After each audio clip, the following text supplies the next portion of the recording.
Man, it's been quite a year for Nintendo games, hasn't it? We got a double whammy of mainline Mario and Zelda games, the first time either has gotten a full new mainline game since 2017. Then we also got some phenomenal remasters of some of my favorite Nintendo games ever.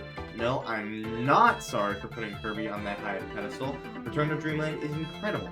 Pikmin 4 came out, and it was fantastic.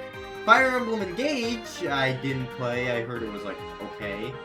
The Mario RPG remake, I also didn't play.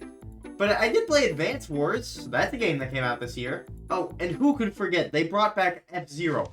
Fucking F-Zero. They brought it back. This is a dream come true. We all thought 2022 was going to be the real heavy hitter, and granted, it did have some absolutely great releases. Once again, Kirby. But 2023, man oh man, 2023. Nintendo knocked it out of the park with this one. And naturally, I'm really eager to see this kind of stuff continue into 2024. Of course, basically every 2024 Nintendo game we know about, except Princess Peach Showtime, is a remake or a re-release of some kind. Which makes sense because many of us are expecting a new console to show up around late 2024. But the prospect of a new console with new games only gets me more excited. So now I'll be giving you my hopes, dreams, and general predictions for Nintendo's 2024. Also, please subscribe. Please.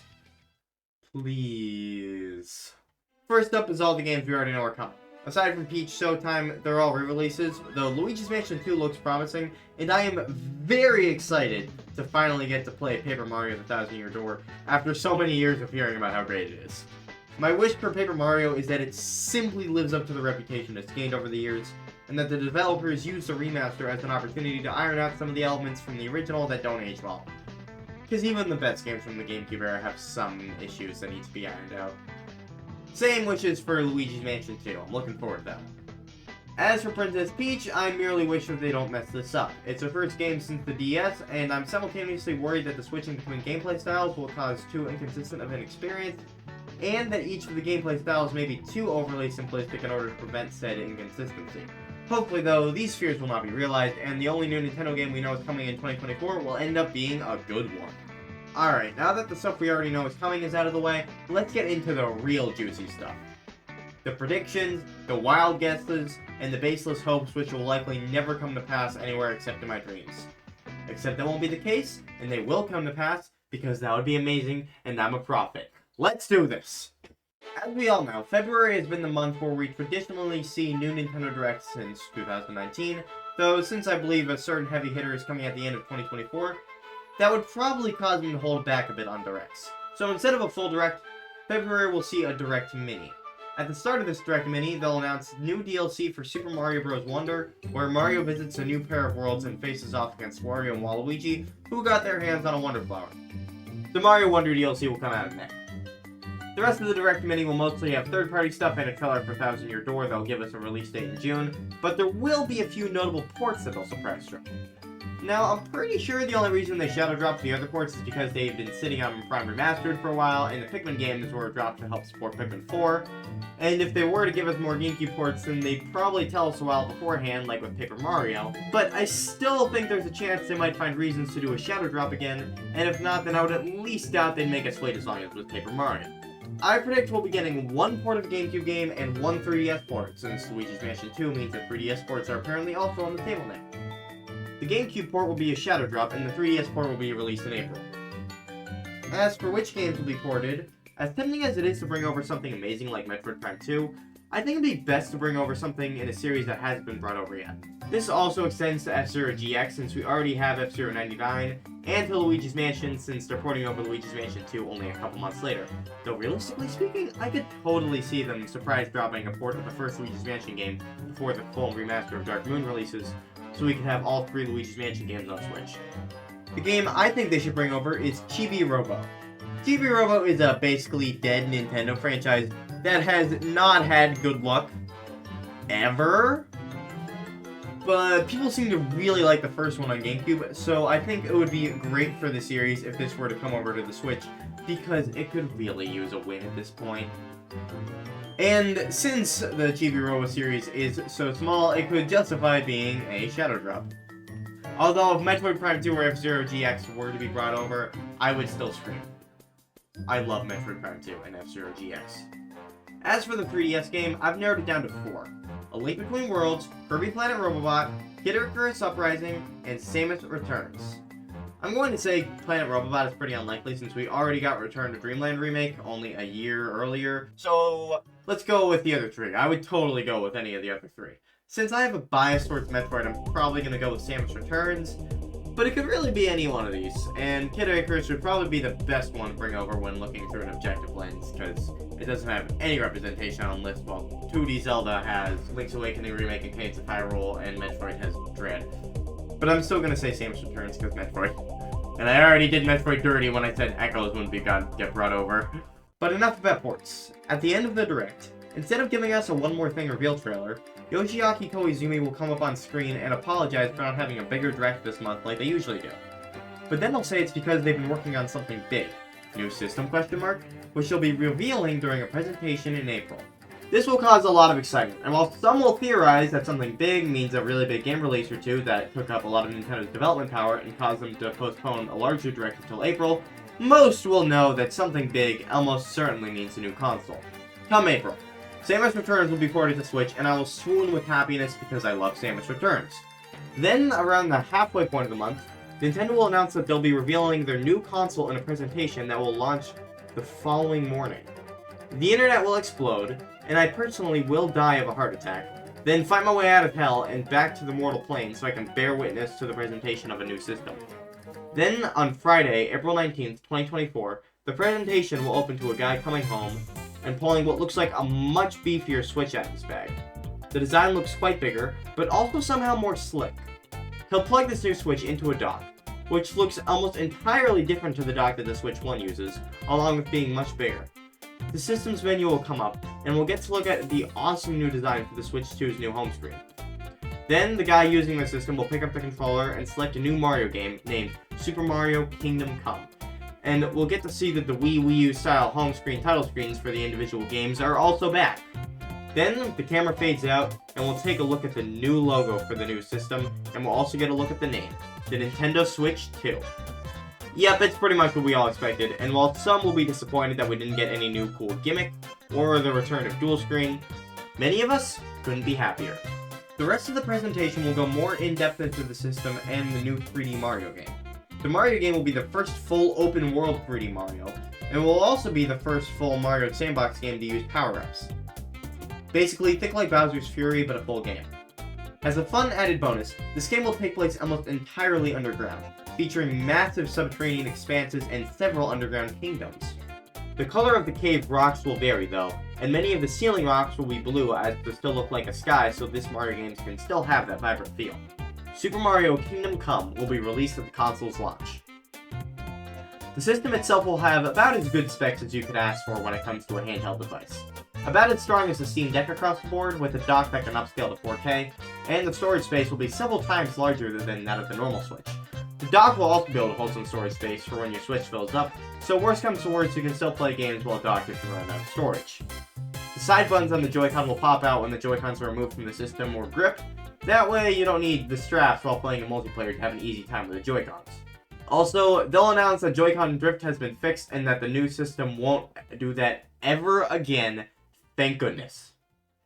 Probably not as part of the presentation, they'll probably just mention it in an offhand comment in an interview afterwards, but it won't matter because there won't be any Joy-Con drift anymore. Beyond that, they'll also give us some information about games playable on the new system other than Mario. Backwards compatibility will be enabled, both in terms of putting Switch cartridges in the Switch 2 and transferring your Switch games digitally over to the Switch 2. Not to mention you'll still be able to access the Switch eShop on the Switch 2 and be able to buy every game you could buy on the first Switch, which basically means that your Switch 2 doubles as a Switch Pro. Then they'll also announce some special third-party games that couldn't run on the original Switch but will be coming to the Switch 2, like Grand Theft Auto and Elden Ring. Then at the end, they'll announce one other first-party game that will be coming to both the Switch and the Switch 2 at launch. The screen will fade out for a second, and when it comes back, we'll be face-to-face with Samus Aran.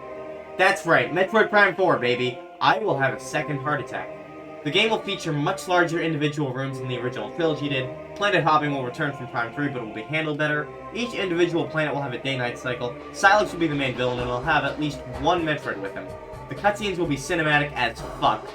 The game will take place between Federation Force and Samus Returns, and Phase-On will be making a return whether we like it or not.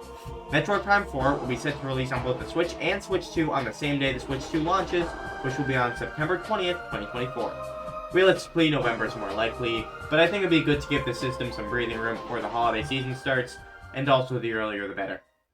The months will pass. The DLC for Mario Wonder will come out in May and everyone will love it. Paper Mario The Thousand Year Door Remastered will come out in June, causing critics and fans alike to rave endlessly. Then, in July, Luigi's Mansion 2 HD will come out, and critics and fans will rave slightly less than before, but people will still like it a lot. The only direct this summer will be a partner showcase in July. Then, 2 weeks before the Switch 2 releases, Nintendo will release a direct for the Switch and the Switch 2 games. The direct will open with a trailer for Mario Kart 9, which will be visually stunning and feature even more guest characters and tracks from other franchises. It will be set to release in November. Throughout the direct, they'll give us some basic headlines, overview trailers for Mario Kingdom Come and Metroid Prime 4. Both of these games will have their launch only 2 weeks away, so most of their information will probably have been given away through trailers already, so just overview stuff. Then, we'll finally get a trailer and a release date for the new Professor Layton game, which will still be a Switch 1 game. And a pretty basic teaser trailer for a new Splatoon game set to release in 2025, which looks pretty different from its predecessors. Like, we'll have many new game modes. Then, the end of the direct comes, and they give us the one more thing. We see a guy on a horse pulling a cart behind him fade in on screen. He's riding on a path that seems to be carved through the middle of a dense jungle. Suddenly, 3 strange monsters jump out of the brush and surprise the guy riding the horse, who seems extremely scared and doesn't have any means of defending himself. Then, suddenly, someone else jumps out of the bushes and cuts down all 3 monsters with a single effortless swing. The camera pans over to show us who it is, and yep, it's a Link. And this is a brand new 2D Zelda game. This game takes place in a strange jungle version of Hyrule. Dialogue in the trailer shows that the jungle was supposed to be inflicted with magic that was meant to keep the monsters out, but thanks to the actions of 3 mysterious hooded figures, that magic is failing everywhere except for Hyrule Castle, which functions as a safe haven from the enemies throughout the game. This game is named The Legend of Zelda Shadow of Descent, and it's set to release on December 31st.